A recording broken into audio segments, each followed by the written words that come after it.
Olá e bem-vindos a mais uma explicação detalhada.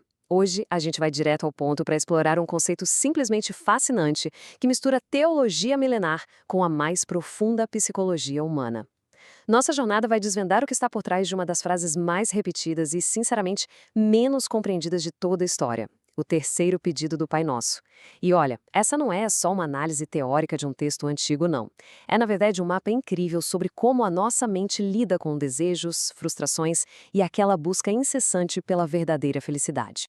Para começar, a gente tem uma pergunta monumental pela frente. O que significa de verdade experimentar o céu na Terra? Na maioria das vezes a gente trata essa frase como se fosse só uma poesia bonita, uma metáfora romântica, né? Só que o texto-fonte que estamos analisando propõe algo muito mais ousado.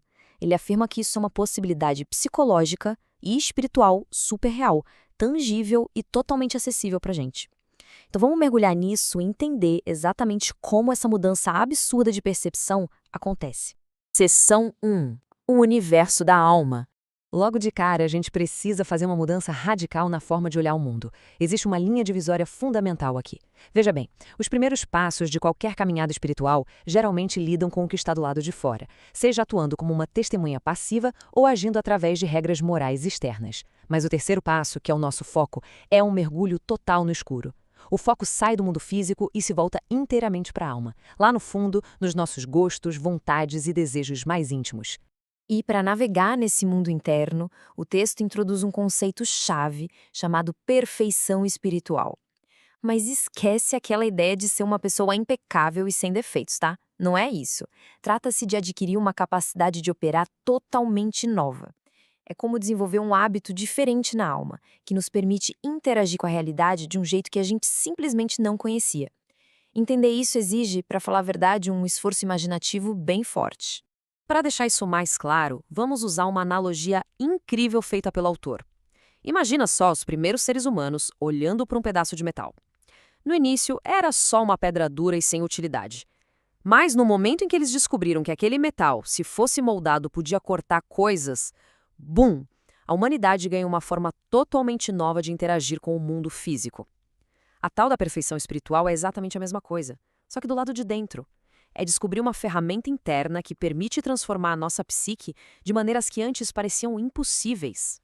Só que tem um obstáculo gigante aí, a nossa falsa sensação de que a gente se conhece super bem. Muitas vezes, a gente acha que entende a própria mente só porque consegue observar um pensamento solto ou outro. Mas, pensa bem, olhar para o Sol não significa que a gente entende toda a galáxia e as leis astrofísicas gigantescas que operam nela, certo?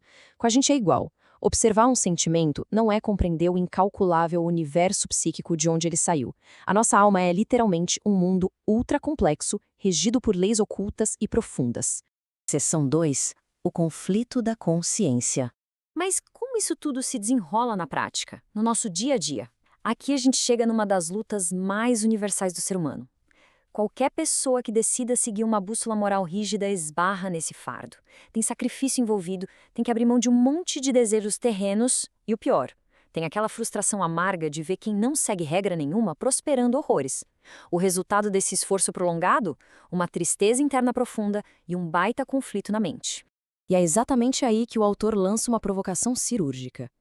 Hoje em dia, a gente tem muito essa mania de suavizar a experiência religiosa, transformando tudo num mar de rosas baseado só em ter boas intenções. Mas a frase, Deus não é Papai Noel, é um belo choque de realidade. O desenvolvimento de uma consciência não tem nada a ver com esperar um velhinho trazer presentes fáceis. Tem a ver com aguentar o tranco das tensões estruturais da nossa própria alma. O grande nó dessa história é esse cabo de guerra interno. De um lado, a satisfação moral, aquela vozinha dizendo eu tô fazendo o que é certo. Do outro, uma sensação constante de estar perdendo as coisas boas e divertidas do mundo. Essa divisão cria uma infelicidade muito específica, uma tristeza que paralisa completamente o desenvolvimento humano. Seção 3. A conversão da tristeza.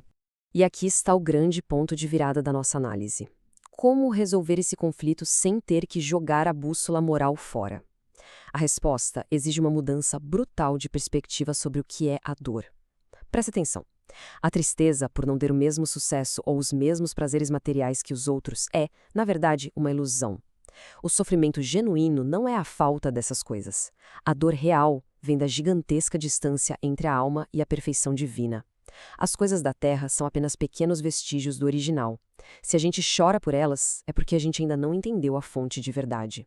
Para ilustrar como a gente pode redirecionar uma emoção inteira, o texto usa uma analogia genial de um tapa no rosto. Acompanhe a lógica. Primeiro, vem a dor física do tapa. Em milissegundos, a mente consulta a nossa autoimagem e transforma essa dor em humilhação. Depois, ao olhar para a pessoa que deu o tapa, essa humilhação vira raiva. Reparou como a energia mudou de forma rapidamente? Pois é, a tristeza por perder os bens do mundo precisa passar por um processo igual, sendo redirecionada de propósito para virar uma tristeza saudável pela nossa distância do que é eterno. Isso nos leva sem escalas para uma das frases mais emblemáticas dos textos clássicos. Esse choro, que está sendo elogiado ali, não é uma lamentação qualquer por problemas financeiros ou a tristeza do dia a dia. Exatamente essa energia psicológica que a gente acabou de redirecionar. É a alma reconhecendo que o lugar dela não é longe da perfeição. É um luto muito específico que, por incrível que pareça, traz a semente da nossa libertação. Seção 4. O dom de ciência.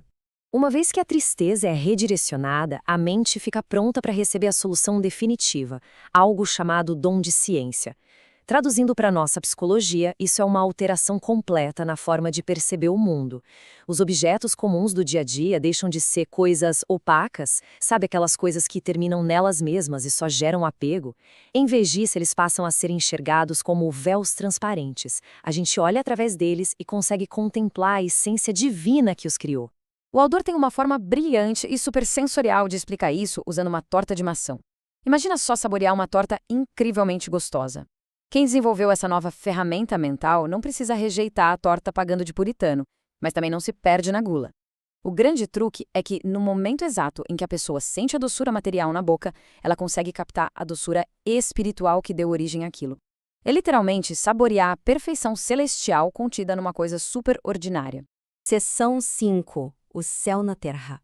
Tudo isso culmina na essência real do tal terceiro pedido. Dá para resumir essa jornada numa progressão de 4 passos super clara. 1. A vontade sincera de buscar a felicidade real.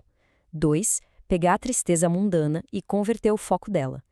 3. Usar esse dom de ciência para parar de ver o mundo como um muro e começar a ver como uma janela para o divino. E 4. Ser consolado, que é justamente a capacidade fantástica de antecipar a recompensa final e já experimentar um pedacinho dela aqui agora. Em resumo, a arquitetura humana foi desenhada exatamente para isso. O ser humano é, na essência da palavra, um pontífice, um construtor de pontes. A gente tem uma capacidade inata de viver em 2 realidades ao mesmo tempo. A gente fica com os pés sujos de terra, resolvendo os problemas normais do mundo, mas a nossa mente e o nosso coração operam num nível de contentamento que vai muito além do que a gente pode tocar. E para fechar nossa análise, fica uma reflexão muito importante. Diante do tamanho e da complexidade de todo esse universo interno que a gente tem, a grande pergunta é, no meio da correria, da ansiedade de todo dia, será que a gente está tratando as pessoas, os momentos e as coisas como se fossem só objetos opacos e sem significado? Ou será que a gente tem coragem de afiar essa ferramenta da alma e enxergar os vestígios do eterno em tudo ao redor? Fica aí a provocação para a gente pensar.